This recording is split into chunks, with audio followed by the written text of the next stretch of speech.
check this out. I'm hanging out in my garage with my truck. I'm about to install this in my truck. What is this, you ask? Well, I'm gonna make my truck go from this to this. This is a new 12.1-inch Android entertainment screen that is going to replace my current truck radio, which that current truck radio is not working, so this couldn't have come at a better time. To actually have music again in my truck is going to be great, but also to upgrade it to Android Auto and have all of those features that come in most modern vehicles. My truck is a 2011 F-150 FX2 trim package. So there's a few more steps than if you have the STX, XL, or XLT. I'm gonna walk you through the complete install from beginning to end on how to install this. But first, let's see what's in the box. Here's the bag of all the components you're gonna need for your install. It has all your wiring harnesses already pre-wired. So you just plug everything in and you'll be good to go. I'll be walking you through that. I'm not gonna go through each individual cable of what this is right now, but just know that's your cable package that has a bunch of cables with their wiring harnesses already done for you. Handy little tool for helping to pull up the dash pieces that you're gonna need to get out of the way so that you can get access to the radio. Here's the instruction manual, wiring guide. That's gonna come in real handy. It's a camera for the rear view camera. And this is what we're looking for right here. That's gonna be awesome. 12 inches of Android screen goodness to upgrade my truck. All right, we're gonna get into the install process. I'm gonna walk you through step by step and get this bad boy installed. The first thing I have to do to get to the radio is remove my center console. Yes, the center console flows into the dash, and to remove the parts of the dash you need to, in order to get the radio out, you have to get this out of the way. Now, to start, there are 4 bolts holding this into the frame of the truck, 2 in the back, 2 in the front. In the back, right here beside the seat, there's a little hole that you'll access the bolt through.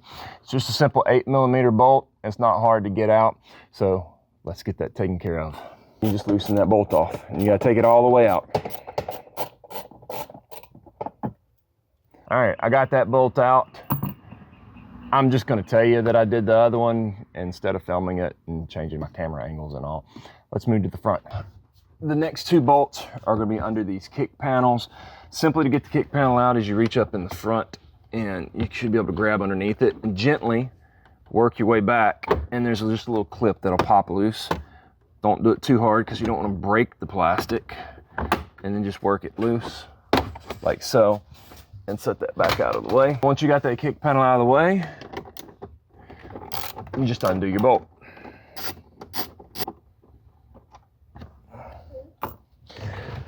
Same thing over on the driver's side as well. So now the next step is to take a key and insert it. Make sure your parking brake's engaged when you do this because you do have to have the truck power on to be able to pull this back. Put it into the on position, but don't turn the truck on. Grab your gear shifter and put it back into drive.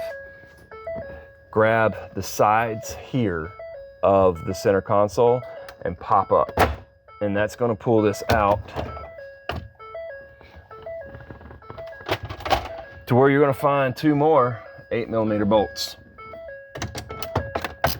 And of course, those have to be removed as well. And you just pick up the back of it and you slide it back. You don't need to remove the whole thing. Now you can disengage your key. Now this is out of the way. There's a couple of little bolts here that need to be removed in order to get these panels loose. A 7mm to get these disconnected. The next thing we need to do is take this little piece here up out of the way. We'll get to those in a minute because we do need to pop this out. So at this point, you just literally grab this surround, get your little dash tool, and you just work it up and it will pop this side of the dash up like so.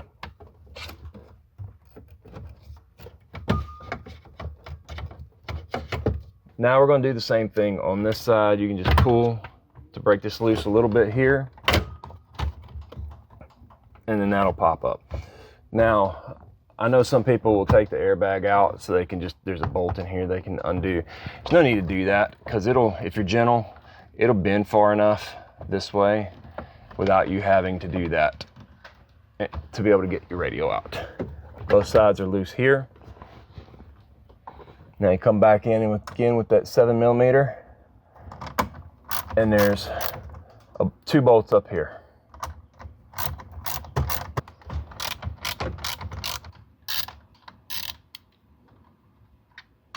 Little plate down here we're gonna pop off. Like that. Now with the bolts undone and this part's loosened up here, all you're gonna do is grab the bottom of the radio and just pull it out. All right, just like that. And we'll start just disconnecting pieces.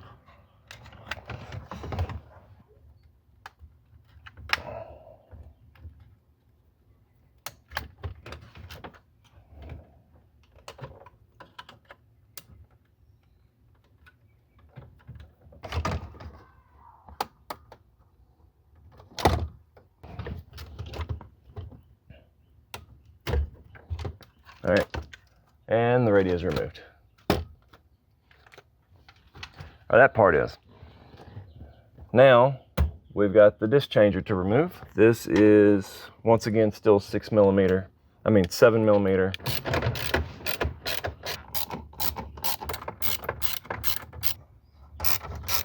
There's 4 bolts holding the disc changer in. You just pull that straight out, and then you can disconnect everything from the back of it as well.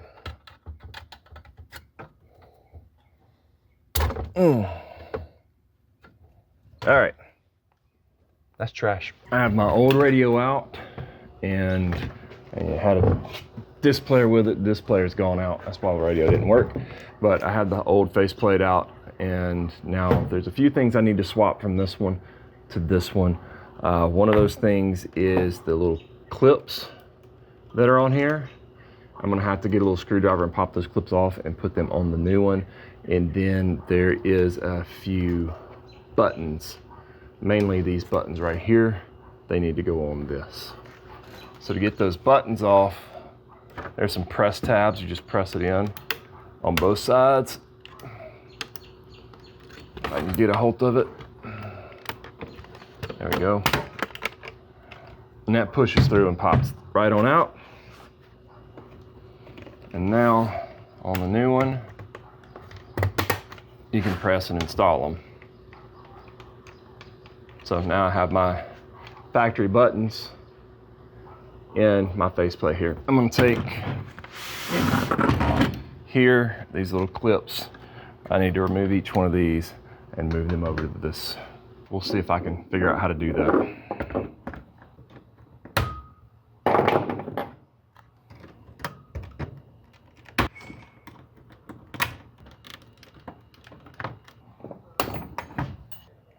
I don't know if you can see that, but those little clips have little spikes in them before they were drove into the plastic, and that's why I had such a hard time getting it out.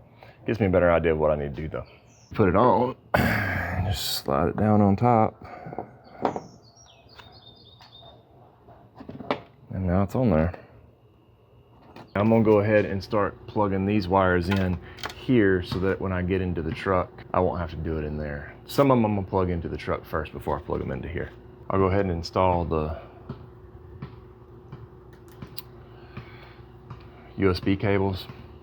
So just plug these in. That's what it goes. Okay.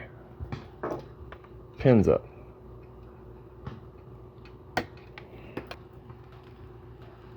All our auxiliary cables. That'll be important for my amp because I am installing a amp.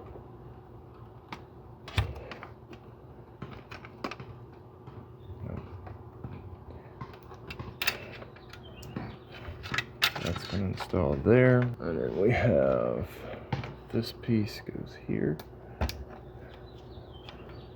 And we'll go ahead and install these while we're here. It goes like this.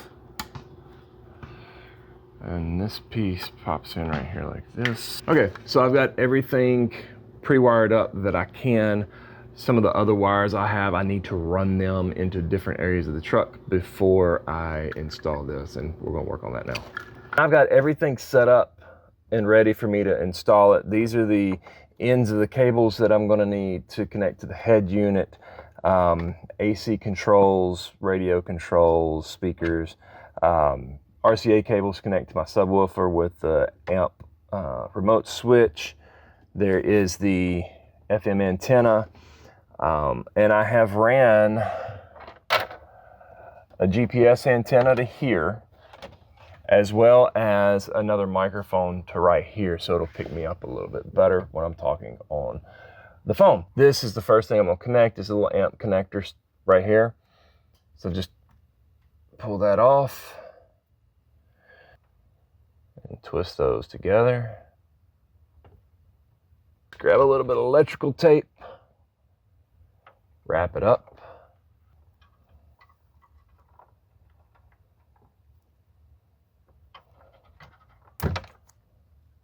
All right, so I got that connected. This is also the outputs. This is for if I was going to an amplifier for my door speakers.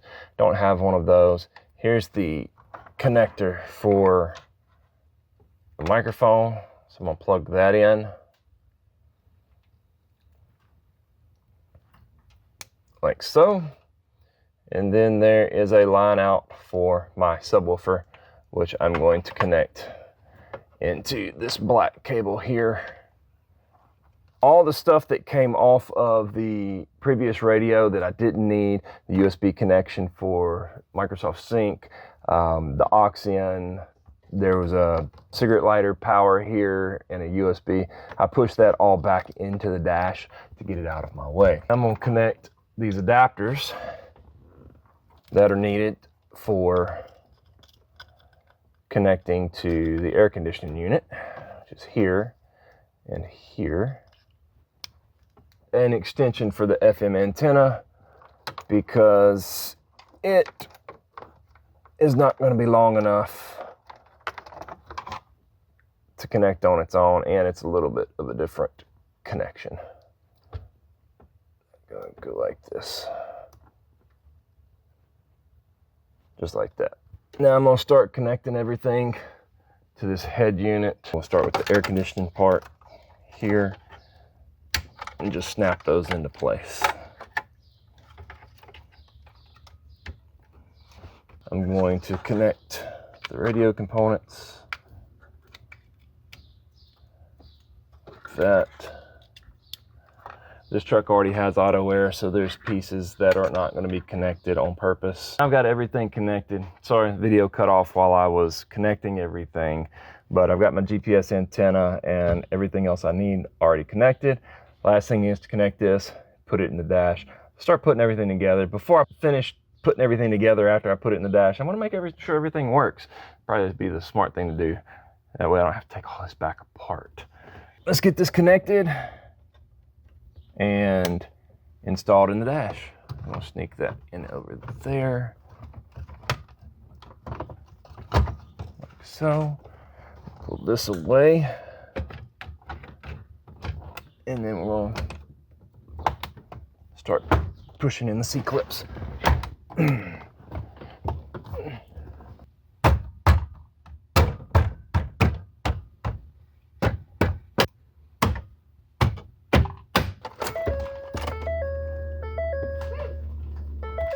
Looks like it's working. I'm gonna get my truck put back together.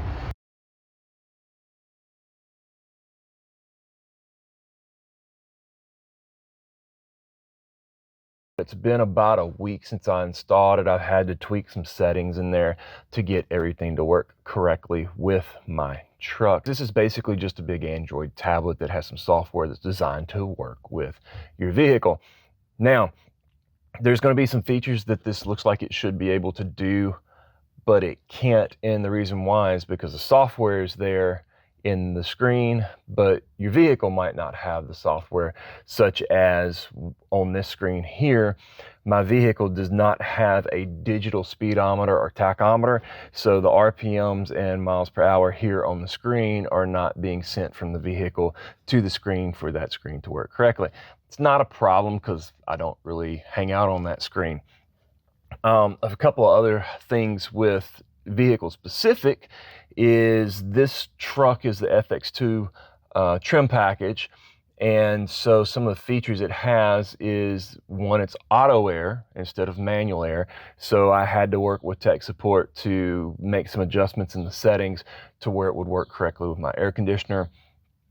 And another thing that the FX2 package has is it didn't have a screen in it, but it does already have a backup camera. Now the backup camera is installed in the tailgate and routed to the rear view mirror. So when I put my truck in reverse, a screen pops up inside of my rear view mirror, and I didn't want to figure out how to rewire that in order to get it to show up on the screen. I might do that at some future date. I don't know if I'm gonna do that or not. I really don't use the backup camera very much in most of the vehicles I drive because, well, I started driving in the 1900s before screens and backup cameras. So I use my rear view mirrors and turn my head. Another thing that doesn't work with the vehicle is the vehicle's built-in microphone. That's not an issue at all because there is a microphone built into the side panel right here on the surround of the screen. They also provide you with a separate microphone that you can route to somewhere else in the vehicle, which I have done. I mounted their microphone right here on the top of this column, so it's still in a perfect position to pick up my voice, and I've had no issues with that. I also routed their GPS antenna up through the dash and placed it right here, coming out right beside my vents for my defroster, and that seems to work great as well. So with those few housekeeping things out of the way, let's get into the screen and see what all it can do. Here's what the screen looks like on. This is kind of like the base screen. I don't use this screen. Like I said previously, the speedometer and the tachometer don't talk to my truck. That's because my truck's not made to do that. And so I don't have that feature. Let's talk about air conditioning first. So you tap down here and it's going to switch over to the air conditioning screen. Now on the air conditioning screen, I do have my ability to turn dual on. So right now I have the AC off. I can turn my AC on, and then I can increase or decrease the temperature. Right now it's set on single mode, so if I adjust it here, it adjusts for that side. This truck does have the dual climate zone, so I can hit dual and then control this side separately. I can select my max AC. I can tell it auto AC and set it that way. I can control my fan speed here. And then by tapping here on the seat, right now the little blue lines are indicating that it's going through my dash vents. And if I touch that, this is dash and floor, and taking the dash off. Now this is through my defrosters, vents, and back through my dash vent. It does have the ability to turn on my heated seat, which is not working for the driver's side, but does work for the passenger side. My heated seat's broke. There's nothing wrong with the screen. And then if I had air conditioned seats, I would be able to control that here, but that feature is not available on this particular truck. So all my air conditioning settings are available.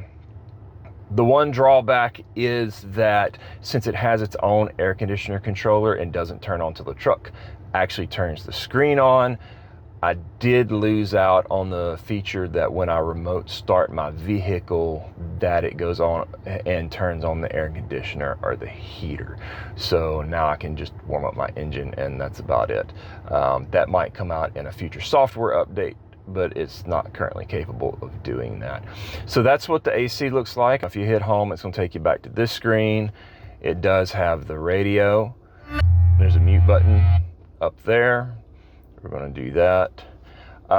If you swipe down, this is where you can tell it to connect to Wi-Fi. It tells you if your Bluetooth's connected. I'm not exactly sure what the scissors do. This is a cool feature. I do have a subwoofer in the truck, and right now you can tell that's a little bluish green, cyan color. If I click that, it turns my subwoofer off, and I can tell you that I know that it's turned off because if it's turned on, my subwoofer actually has a light on it that lights up the subwoofer.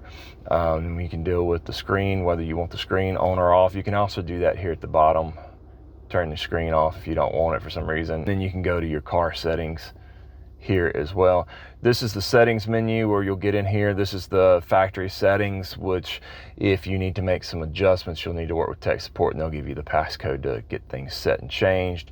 You can go into car settings and set different features here, like whether we're using miles or kilometers and brightness and all the different features that your vehicle might or might not have. You can, if your vehicle has a built-in amplifier or you have a upgraded system where you've added an amplifier, you can adjust that here. And when I say amplifier, I'm talking about for your door speakers, not for your subwoofers.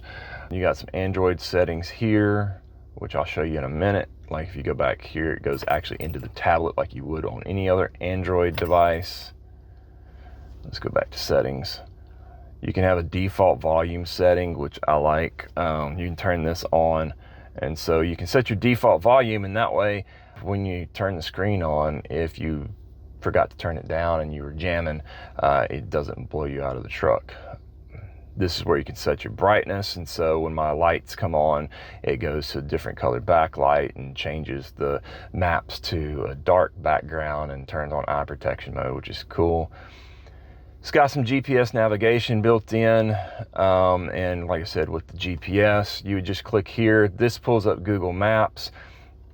Now, in order for this to work correctly, you would need to connect to the hotspot on your phone, and like it's pulling it through my Bluetooth right now, but I'm not using the built-in navigation because I'm using Android Auto. I'm going to show you that in a minute. So we've been through the navigation, the radio. Of course, you have your Bluetooth settings, which just runs your regular, like any other Bluetooth receiver. And you can, you have your people, you have history, you can use your Bluetooth music, and then it shows your links, and then this is settings for that as well.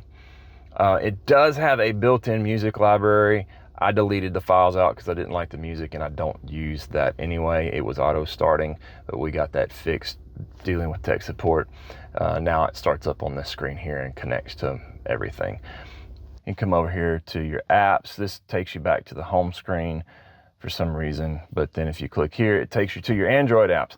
Now, you do have the ability to have this connected to your Wi-Fi or your mobile hotspot, and you can go into your Google Play Store and download any Android app that is available for tablets. You can see this already has YouTube and SmartTube on it. You could download Netflix or any video app, which I don't suggest driving with a video app running. Another cool thing that I really enjoy is I'm an audiophile, so I like the ability to come in here and I can go and adjust my EQs just by touching and making slight adjustments here on those EQs. And let me see, I had that up about like that. And so that's pretty cool, being able to come in and adjust the EQ for your sound for the vehicle that you're in, and just makes it sound much better. It uses a app called Z-Link, and you'll need to download that. It's this app right here on my phone, Z-Link. There we go. You'll need to download Z-Link in order for it to connect correctly, but once it does, then you can go and it will run Android Auto or your Apple CarPlay, and that's pretty nice as well. You can see with the Android Auto, I can come in here and I can search, and then I can go and it will give me my navigation. So you do have a lot of options with this Android Auto. This is what I mainly use as my Android Auto because that is what I like and it's what I use, and it's so much easier. This connects to the Bluetooth, so you just turn it on and Android Auto automatically starts, and that makes it nice. You don't have to plug anything in. I figure most people is going to be using Android or Auto or CarPlay in this rather than the native apps. Like I'd mentioned before, it does have a reverse camera, so when you put it in reverse, it will go to this reverse screen. Like I said, my camera is actually in my rear view mirror, so I didn't route it to the screen. You would see your camera here if I had hooked that up. So you have the option of having the camera here or not. And then it just goes back to that, and it's good to go. This screen is a huge upgrade over the previous system that was in the truck. Well, yeah, the previous system wasn't working because they are known for going out. The disc changers had a problem with the motherboard and the solder breaking on the motherboard and it just going out. And I haven't had music in this truck for about 3 years. So it's nice to have music again.